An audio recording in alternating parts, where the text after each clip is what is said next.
All right, guys. Welcome to Real Estate Investing with Brandon Lowkaran. So I want to talk to you guys about a strategy that is near and dear to my heart called the BRRRR strategy. Some of you have heard it from me before. And the one thing is about real estate investing, like if you're like me, you don't come from a lot of money, you don't have a massive hedge fund behind you or family fortune where you could constantly spend money on real estate.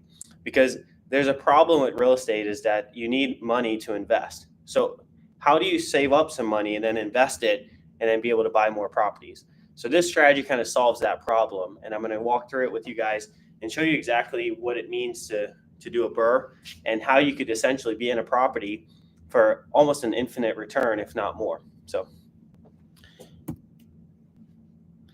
So we're going to go through a little bit of terms and definitions. We'll talk about traditional real estate investing method, how the BRRRR strategy works, possible risks, because anything with investing, there's risks, right? And the meaning of the BRRRR. And then we'll go through an example and a formula, the advantages, and then really just going through a financing a BRRRR. All right.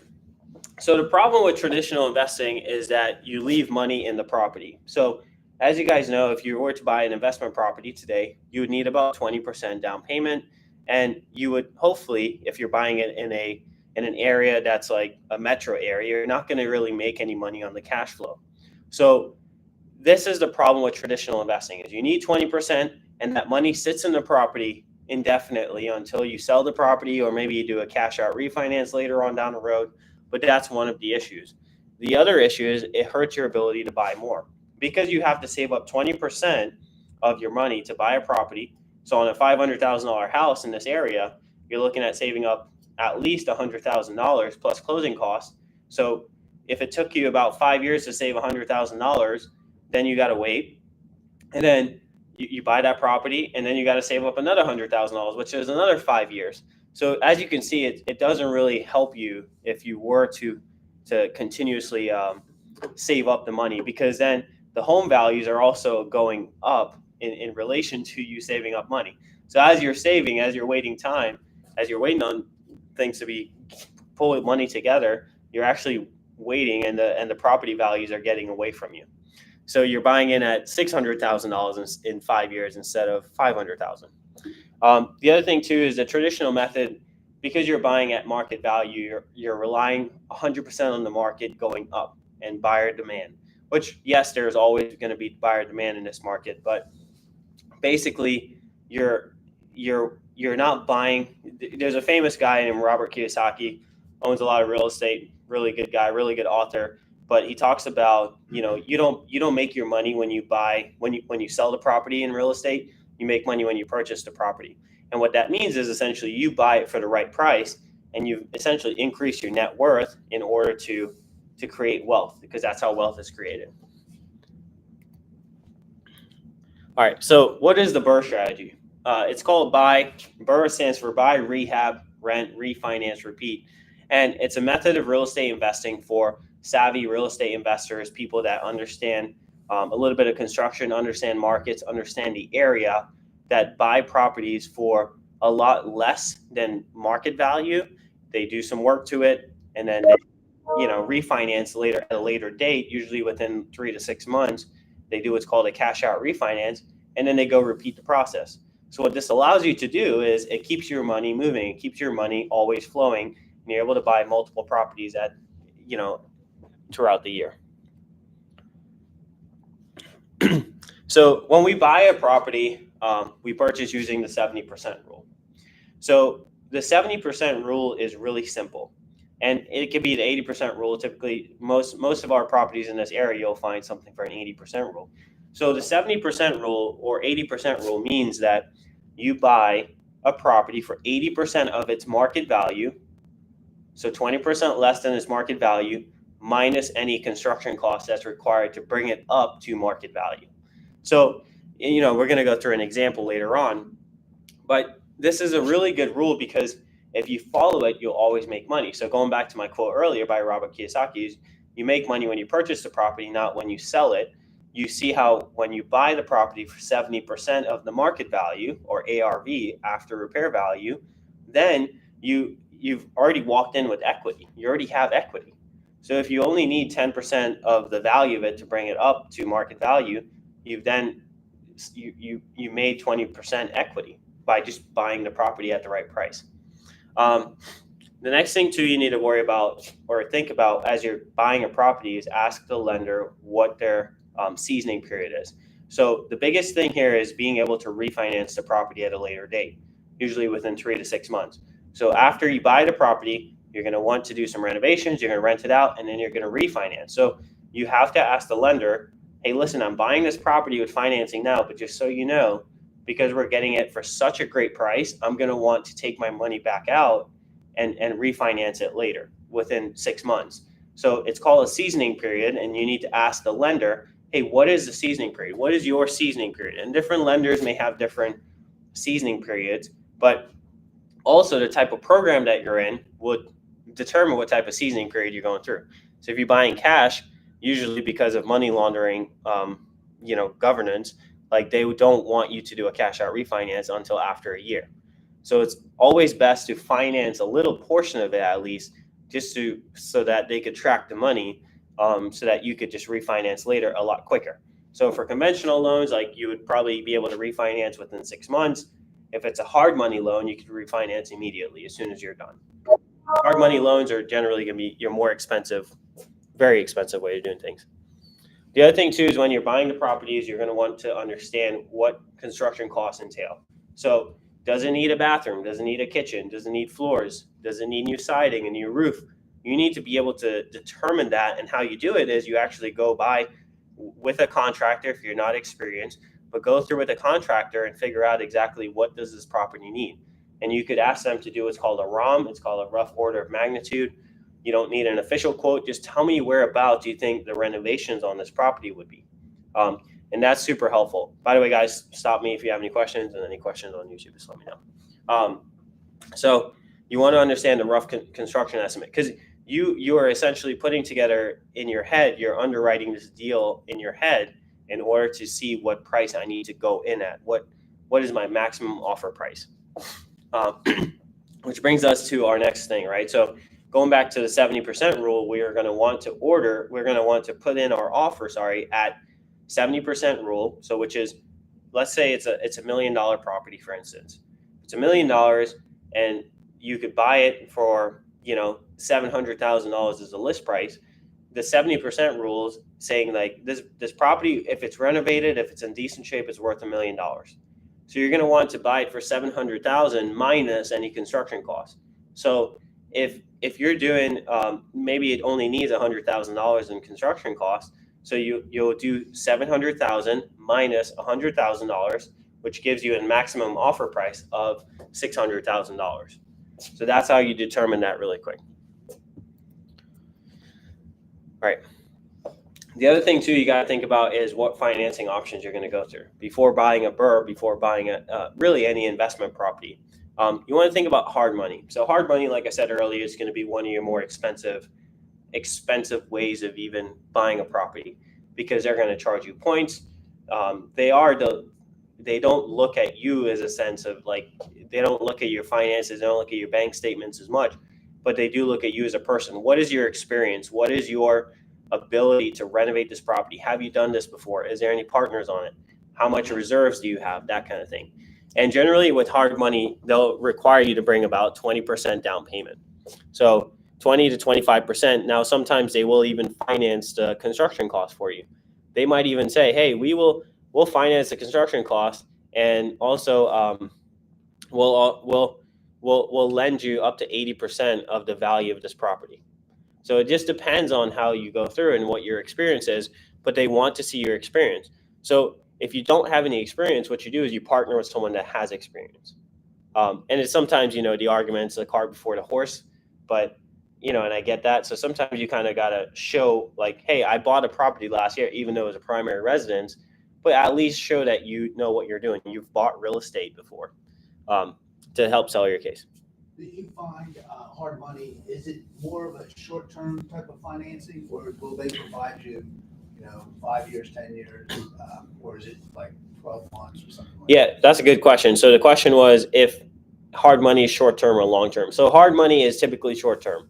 You'll see them do only Within 12 months, sometimes you can get an extension to 18 months for the length of time that they're lending you the money. It's also only interest only, meaning you're not paying down the principal on it. You're paying down only, and you're paying interest on the money. So if you borrowed $100,000, you'll pay interest on that money until you pay back the $100,000. But sometimes there are hard money lenders that will do 30-year financing, and they're like essentially like your larger institutions, like your people that are super wealthy that have billions of dollars just in a family fund that are willing to lend on a 30-year mortgage. So they do exist. They do exist. I actually know a couple people that do. So the other option is seller financing. So because it's a BRRRR strategy, you're gonna do two loans if you're buying it, right? Unless you have all cash. So there's a loan when you buy the property, and then there's a loan when you do the cash out refinance. So you buy the property, and then when you cash out refinance, when you refinance the loan, you get all your money back out of the property. There's another loan. So obviously there's costs to doing loans. There's closing costs. There's points. There's lender fees, appraisals. All that stuff adds up to be about 3%. So how do you save that? You can do what's called seller financing. So if you're a good negotiator and you're looking to ask the seller, hey, I want to buy your property, but this is what I have to do. Are you okay with that? So instead of doing a whole loan, you could have the seller do seller financing, meaning they hold the note, they hold the existing mortgage that they had, they transfer title to you, you pay them a monthly fee, whatever is negotiated, and then you refinance the property at a later date back into your name, because you're going to transfer the property into an LLC, and then on the second refinance, as the value has gone up, then you refinance it into your name. So that's one way to do seller financing. And obviously there's your standard loan. There's conventional loans, which will, because these properties are mostly in terrible shape, you're not going to get an FHA approval, you're not going to get a VA approval. So you generally have to do a portfolio loan or do some type of conventional financing, maybe even a DSCR.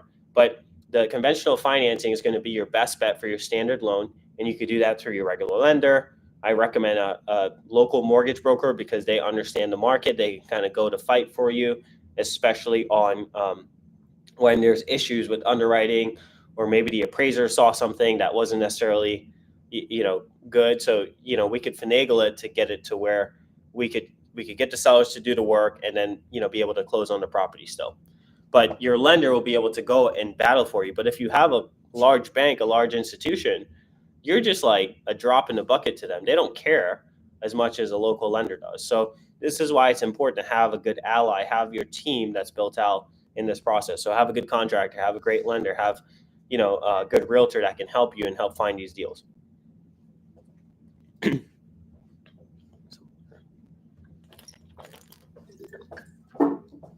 So the next step of the process is called rehab. So, which is renovating the property. So one of the things with rehabbing a BRRRR, because you're buying it, as you guys know, it's messy, it's terrible shape. You're buying it with profit in hand. You've got equity in it. Well, you need to get it to rental, right? You need to get it to the market because you're going to rent it out. So what you want to do is make it a good and livable rental. So what I like to do is when I do a BRRRR is make sure that, hey, would I live here? That's kind of like the question is like, would I live in this property the way it's in? And that's kind of like how I renovate our properties. That's how we essentially get it to a good spot where the floors are nice, the walls are painted, the kitchen's nice, the bathrooms are renovated. Our last BRRRR, we did a complete gut renovation. So as you're doing these renovations, as you're talking through with the contractor, you're doing research yourself, you want to see how you can increase value. Because as you guys know, appraisers look at properties from a C1 all the way to C6, right? So they grade these properties. C6 is completely uninhabitable. You're not going to get a conventional loan on it. You would have to probably go hard money or cash. So C1 is new construction, so you're not going to get it to new construction if you're buying something that needs a lot of work. But you could get it to a C2. C2 is completely renovated, lightly used, and it doesn't have any issues necessarily. So you could usually buy it from a C4 or maybe a C5 and still get regular financing for it, and then you're able to get it to a C2. So you have to think about ways in order to get the property to where it's in a great condition, it's livable, it's going to outlast, it's going to live, it's going to have a good life cycle, right? The thing about it is, like, one of the things to think about too during this process that I learned is, as you're going through, think about what type of floors you want. Think about what type of paint you want. Is it, like, do you want to go for something super fancy? Probably not. You want something that's going to last you a long time. Like, is it durable? Like, so LVP is a good option, right? Because it's a rental property, right? And LVP looks better than carpet does, especially after 3 years. So with carpet, you're going to have to replace your carpet every 3 years after your tenant moves out, maybe 4 years, depending on how bad or hard they were on it. Versus LVP, we know it lasts for at least 10 or 12 years. So luxury vinyl plank like this. Yeah. So it's very durable. If they have animals or dogs and you allow dogs in your rentals, like, that's something that, like, you got to account for, right? And obviously now you can't discriminate with service animals. So, like, you have to, like, allow service animals. So as more people get service animals, then that's something you should be thinking about. So as you're going through this, you're kind of putting this all together in your head. And I know it's a lot of information, but it's really important to think about how you can make it durable, how you can make it last a long time, to where it avoids you having to go back every week and fix this and fix that kind of thing. The important part here is also finding a good contractor, finding someone that understands the construction process, that knows how to renovate a property, and also advise you on it, right? So a good contractor, if they ask you, hey, are you going to rent out this property? Are you going to sell it, or what are you going to do?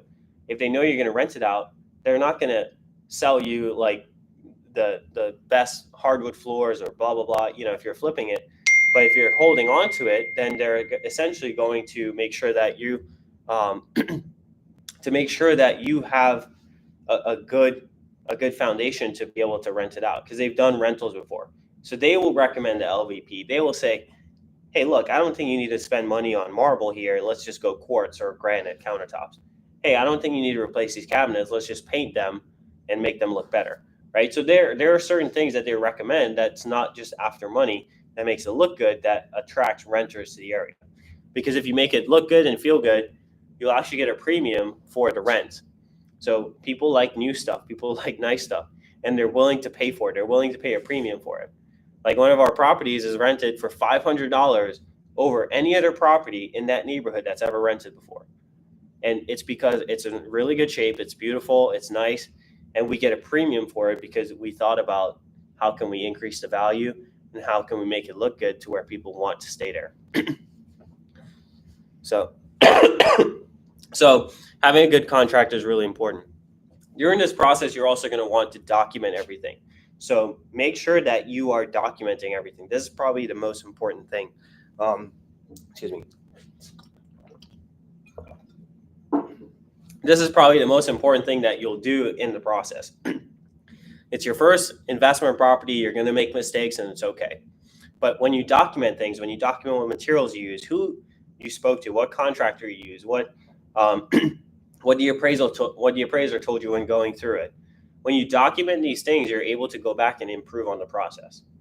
So, if you use a certain type of LVP floors, luxury vinyl plank floors, you can say, okay, I'm going to save that. I'm going to put it in a spreadsheet somewhere and build out sort of a laundry list of things that I have that I'm going to use on my properties. If you found a nice light fixture on Amazon and it's only like $50, and you're like, man, this actually looks really good. Yeah, you're going to save that. So add it to your cart. You're going to want to document every single thing as you go through the process. Also document what problems you had, because that is going to tell you what you need to focus on for the next BRRRR strategy, for your next investment property. So the next step is, as we rehab the property, you're going to want to think about the property condition. So again, like I said, just recapping here, make sure you get it up to a C2 is what I recommend.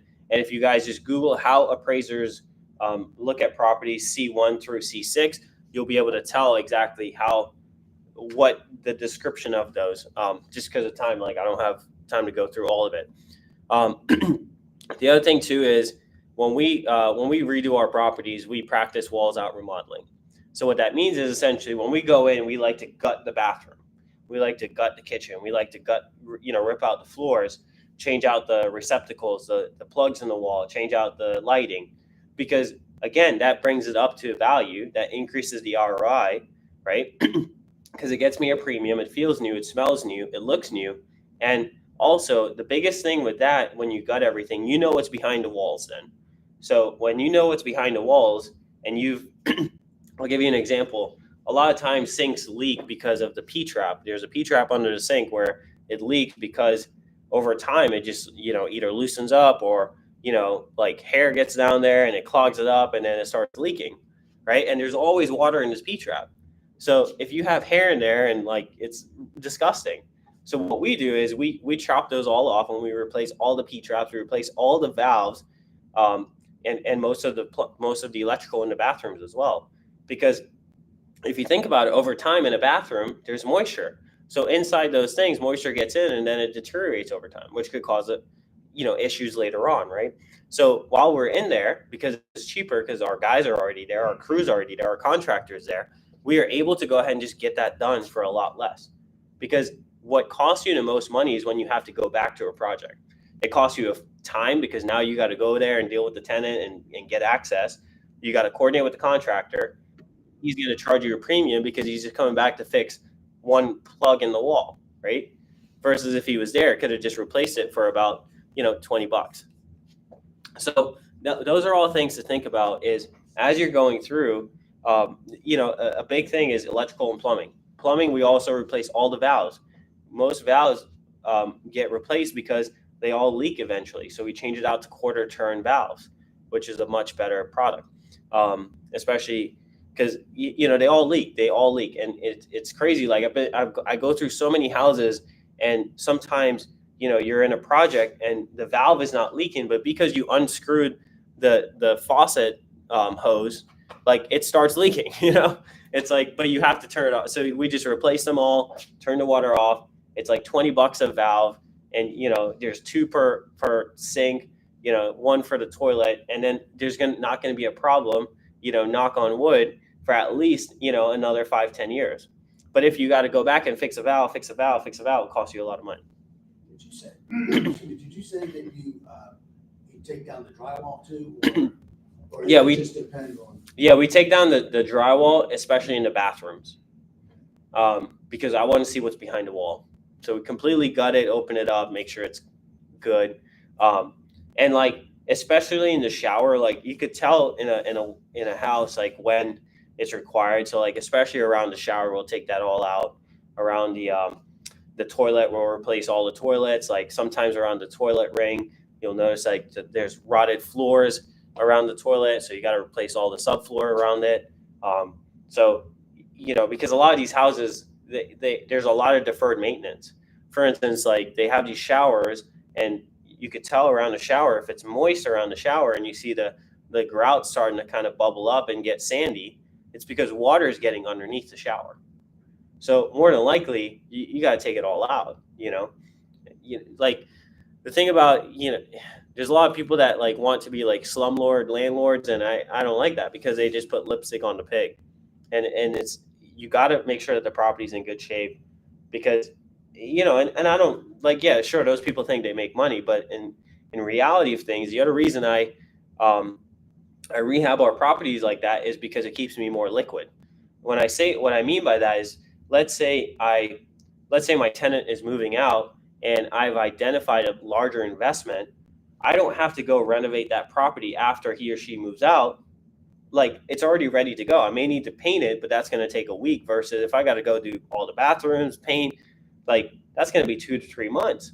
So if it's already in great shape, it keeps me liquid, because then I could just put some paint on it and then put it on the market, do some minor repairs, whatever it needs, and then sell it immediately, versus if I have to go renovate it again and wait a certain amount of time to do that opportunity that I've identified might be gone by then. So it keeps me in a position where if I need to sell the property, it's ready to go. All the major things are done. Good question. So when you look at properties, are you looking at the age, or is that like a rule of thumb on like how, like when it was built, or do you look like, do you research to see like the owner had previously done any renovations or anything like that? Yeah, so sometimes the age matters, and it depends on the location. Like, so older properties have a much different construction. Like, they have more plaster, they have more those little slats on the wall, like behind the drywall, behind the plaster. So it's a lot more inundated. So I do look at the age more, so I'm looking at the condition. I'm looking at the condition. So essentially, the rule of thumb for this is you want the property to be structurally sound, but just really messy on the inside. Just, you know, because if it's structurally sound, like, you're not going to really have to do too much. But structural stuff, I do my best to stay away from, because that the cost just skyrockets. Sometimes you think like, oh, I only got to replace a footer, but in reality, you got to level the whole floor. That kind of thing. Yeah. So with that, do you recommend, or do you do, like a home inspection before you get, like, bring a home inspector in and go through the property, or? So I don't do a home inspection on the properties that, like, I buy, because, like, I'm a little bit different, because I have construction knowledge, I have construction experience. So would I recommend a home inspector? Maybe not, because, like, they're going to tell you everything in the house is wrong. Like, but you know what you're getting into. I would take a contractor with you that has actually done the work. So think of as a home inspector is just like you're getting a referral to a contractor. Like, a lot of people need to get new glasses.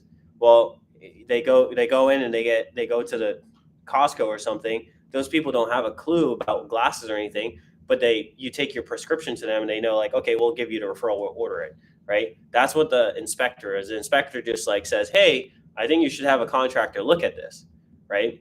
They don't know, they're the general practitioner, they don't understand a specific thing.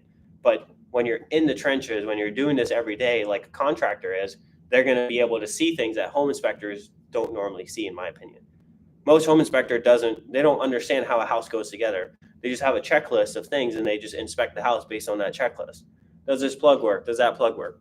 Right? A contractor is going to go down there and make sure and say, you know what, like, I've seen this before, or I worked on the house down the street, and this house, exact same floor plan, and it did the exact same thing, and I know why that wall is, like, starting to cave in a little bit. They could be able to tell you, because they have neighborhood insight. They've worked on the properties, but home inspectors don't work on properties. At least a lot of them I know. They just go through a checklist. Yeah. Does that help answer? Yeah. So renting the property, right? So we bought it, we renovated it. Now it's time to rent it. So when should you rent? You should rent the property as soon as you can. So after you do renovations, you ideally want to get the property on the market as soon as you start doing renovations, and you've done the demolition part of the project. So you're putting in new things. You're starting to put in new bathrooms, new tile, new flooring. That's when you can start advertising for it, right? So basically, that's what I recommend, is, like, one of the ways that we get tenants is actually on Facebook. Believe it or not, it's so weird. Like, Facebook Marketplace, we advertise, like, a lot of our properties and a lot of our rentals, like, on Facebook, and we get so many people inquiring about it. It's crazy, because I guess everyone's on Facebook every day, so they're just like, it's easy to just click on Marketplace and look at rentals. Plus, the algorithm, the AI, and stuff like that picks it up. So when you advertise, like, I recommend getting it on Facebook. I recommend getting it on the MLS, and have a good realtor, because they're going to be able to help you do tenant screening. So in our area, we use a property management company to do our tenant screening. And the reason for that is because they do background check, they do credit check, credit history, check their debt to income ratios. But one of the things that they actually do is they physically call the prior landlord, if they're a renter already, to verify that this person was indeed a good tenant, right? Did they listen to all the rules? Were they responsive? Did they maintain the property? Did they trash it? That kind of thing. So they physically call somebody. They get in touch with the landlord. So sometimes we get the report back first, the initial report, but then it takes a little bit for the tenant verification form. So we like to do what's called a tenant verification in our screening process, because that's going to help with making sure that you have a tenant that takes care of this property, because you just put a lot of money into it. You just renovated this property, right? So that's what I recommend with tenant screening and making sure that you use a property manager. And one thing I want to say about in real estate investing, it's all about who you know, right? I'm not an expert on everything, but I know people that are. So I'm not an expert on property management, but I know someone that is. So if I run into an issue, I could reach out to them. And I, you know, we always say like, hey, you scratch my back, I scratch yours. So I send them a lot of referrals, to my clients and to people that are using us to buy investment properties. So like whenever I have a question, they pick up the phone because they know, hey, Brandon's a valued client. He's a valued customer. He sends us so many people, blah blah blah. Just like with a contractor, just what like I'm a realtor, but we have people that reach out to us that I'll if they needed something, I will do it because they send us so many clients. They're good referral partners. So think about that as you're going through your real estate investing career. Start building out your team because that's going to be important. We can't do every single thing, like you'll drive yourself insane. So next step is refinancing the property. So in the refinance phase, this is when you go back and you say, hey guys, hey, the bank, I increased the value of this property by X. I want to do what's called a cash out refinance. So a cash out refinance is essentially you're going to the bank and say, hey, this property is worth $1 million. I want you to lend me 80% of that. I want you to lend me $800,000. So remember our example of buying the property for, buying $1 million property for $600,000. Well, we're going to go to the bank and say, hey, now this property is worth $800,000. I mean, $1 million, sorry, actually.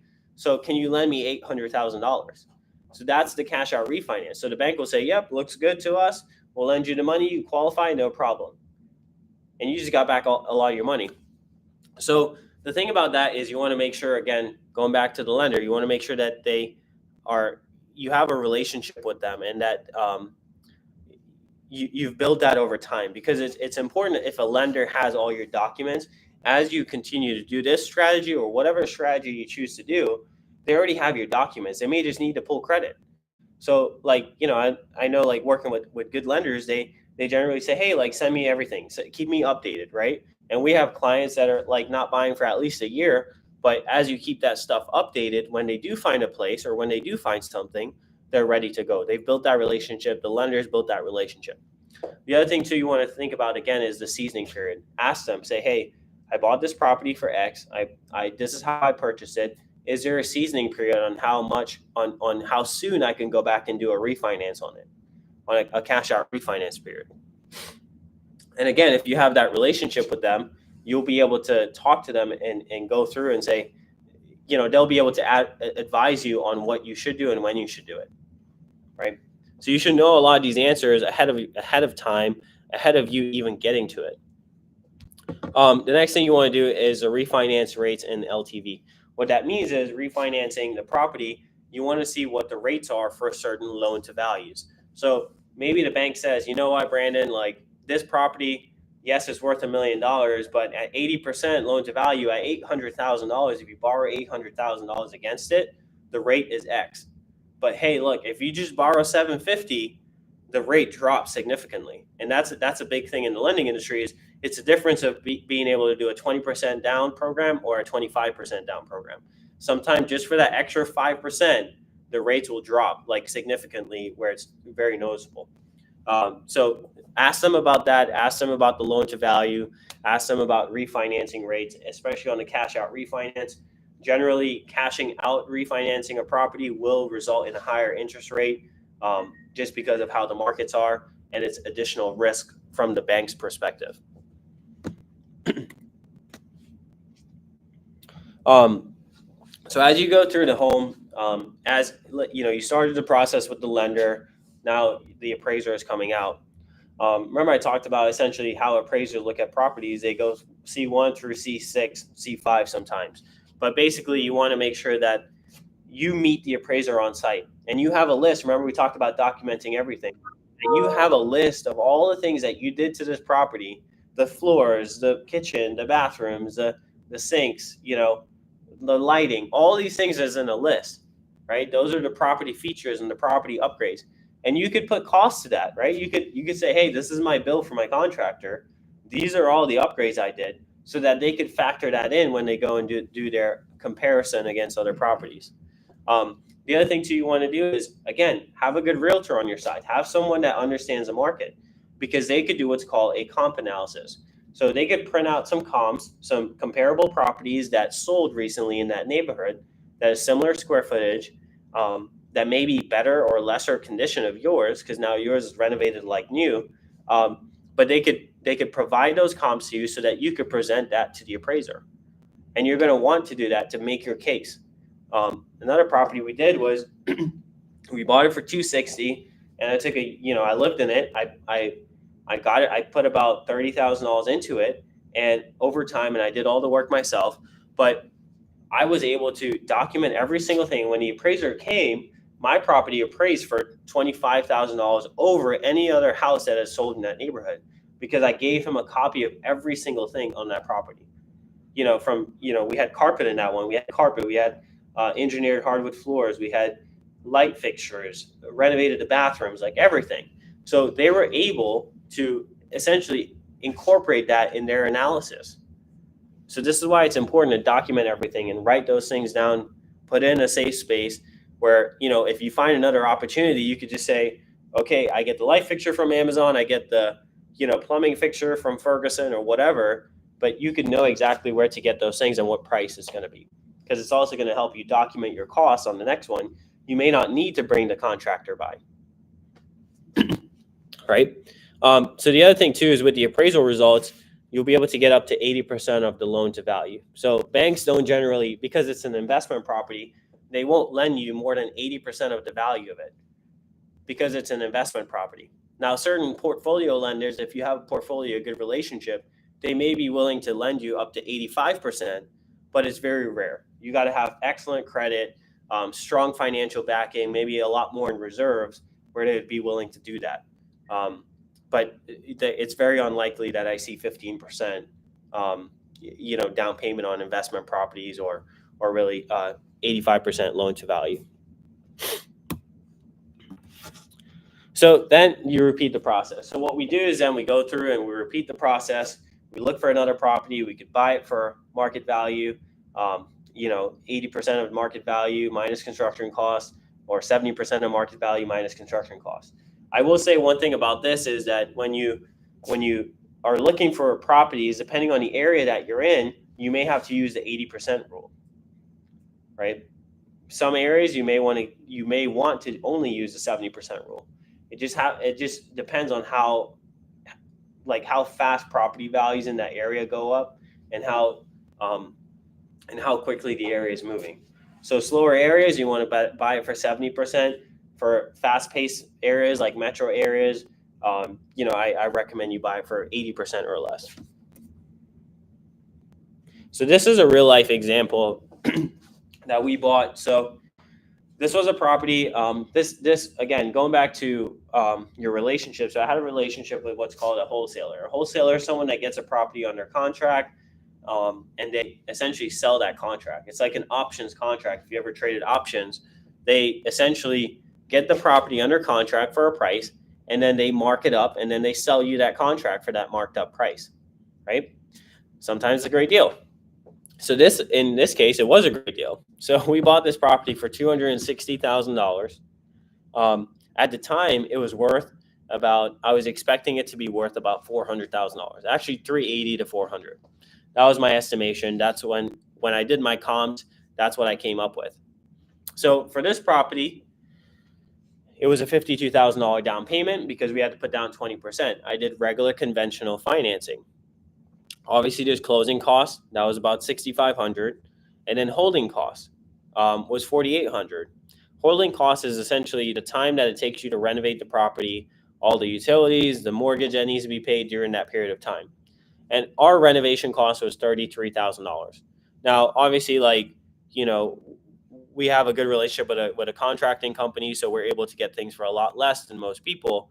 Plus, I did a lot of the work myself, my wife and I. So that it just worked out to be $33,000. I would say if someone were to pay a regular contractor, it probably would be closer to $45,000 for something like this, for the renovation that we did. So, Brandon, you're like, all this adds up to be like $96,000. So a little secret here is how wealthy people think. They use their existing assets, they use their existing houses or properties or stock account to leverage that to buy other assets, right? So people get mad about Elon Musk, like, oh, he's a billionaire, he should pay his fair share, blah blah blah blah. Well, in reality, he doesn't have to, because he didn't realize those profits. He didn't sell any Tesla stock to go buy his $100 million yacht, right? What he did was he went and said, hey bank, I have $20 billion in Tesla stock. Can I get a line of credit against that money? And the bank's like, absolutely. We'll lend you money on your Tesla stock. We'll give you 50% of it as a line of credit. So he has a $10 billion line of credit. I don't know exactly what the number is, but just hypothetically, right? He has a $10 billion line of credit. He goes, he buys a yacht, $100 million yacht. So he's just paying off the loan. He buys a yacht cash, but he's just paying back the loan with his income, with his dividends probably from his stocks, and his income from his salary. So that's how wealthy people think. And in this case, what we did was we had this house. We did what's called a HELOC, a home equity line of credit. And if you don't have a HELOC, I highly recommend doing one, because it's better to be ready for an opportunity when it comes up than not be ready at all. So this opportunity came up. We had a HELOC on our house for about $100,000. So we got our existing house. We opened up the HELOC, and we had $100,000 just sitting there ready to be used when a deal came up. And a deal came up, right? So we were able to use that $96,000 from our HELOC, zero money out of my pocket, from my existing mortgage, from my existing house, to buy this property and renovate it. So then we went to the bank after we renovated it, and they said, hey, this property, the appraiser came by. Again, I documented everything. I showed him comps. The value came back at $417,000. That's a lot higher than I thought. I thought it was going to be appraised for 380, maybe 390. But the market was moving fast, and we did a good job on the property. So we got it appraised for $417,000. So when I went back to the bank and I said, hey, I'm ready to do my cash out refinance, and they said, okay, no problem. On this property, we did a 80% loan to value, meaning that we were able to refinance the property for 80% of the 417. So that gave us a new loan amount of $333,000. So our total minus our total cash invested, which was $96,000, minus the original loan payoff of $208,000. And obviously when you refinance a property, there's refinance costs. So that was about $5,000. We netted $24,000 on this property. So this property, actually, we got more money back than we had in it. That's an infinite return, guys. Not to mention, on that $24,000, because it's considered borrowed money, I do not have to pay any taxes on it. Any questions on this? Does the math? So you use the home equity to get the money to buy the house originally? Yes. Yeah. Do you have any other sources that you would recommend if you don't have a home equity, couldn't get it on your current residence, or somebody that doesn't own a home? So they might try to generate the money to purchase the house. Yeah, you could. I mean, you could liquidate some stocks. You could definitely liquidate some stocks to do this, because I think with an infinite return like this, I got an infinite return. I still also have 20% equity in this property. Today, I've owned it now for almost 3 years. This one is worth about 460, 470. So, and I owe probably, I don't know, 290 or something on it. I don't know, right? Like, so as you can see, I left almost about $100,000 in this property, and now that value has still gone up. This property also cash flows $1,000 a month. So that's money I'm able to use for other properties. But if someone doesn't have the money, I would say go borrow from a family member. Ask a family member that has the money and say, hey, Dad, give me some money. Like, let me borrow some money. Let's do this together. Because, and I would say start with your family members, because they may have the money, but they may not have the time or the energy to do this, but they're willing to partner with you. Because, one of my mentors told me, is like, the money will always show up for a good deal. So always find a deal first, and then the money will show up. So go find a deal, go find an opportunity, and sell that opportunity and say, hey, look, hey, mom, dad, or hey, uncle, blah, blah, blah. Like, I've got this opportunity. I'm looking to buy this, right? In this case, this money, what we could have done was you could do private money. So there's something called private money. I'm happy to do another class on that next time, but it's like essentially there's people out there that have maybe $20, $30, $40,000 sitting in the bank, and they're willing to lend that for 8% or 10% interest. So they will lend it to you as private money, as their money, but avoiding the banks and being able to pay them back.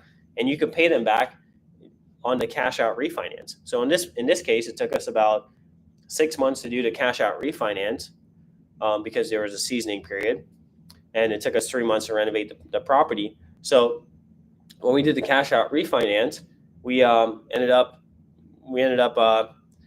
paying back off our original HELOC. So in that case, if you got the $96,000 from somebody, you could pay them back plus interest. Yeah. Does that help? Or you could owner finance. You could ask the owner to hold the note like we talked about earlier.